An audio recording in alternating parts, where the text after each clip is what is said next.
প্রিয় দর্শক, আসসালামু আলাইকুম। বলছিলাম যে বহুদিন হলো বহু কথা বলছি, এতে অনেক ভুল ত্রুটি ইত্যাদি থাকতেই পারে।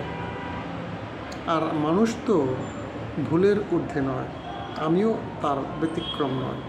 বাস্তবতা মানতে তো হবে, সবাইকেই বাস্তবতা মানতে হবে। এই জন্য আমরা একে অপরের প্রতি সহনশীল হব। আর সহনশীলতাই হলো মানুষের জীবনের অত্যন্ত গুরুত্বপূর্ণ একটা দিক। আর সততা, honesty is the best policy. অবশ্যই সততা অবলম্বনের চেষ্টা করব।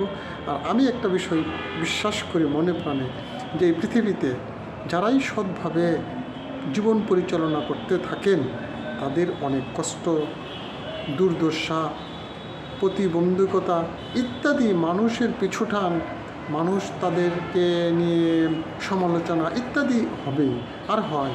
এই বিষয়টা বিশেষ করে আমি সবসময় মেনে নিতে চেষ্টা করি এবং আমি মেনে নিচ্ছিও। সবাইকে ধন্যবাদ। আসসালামু আলাইকুম।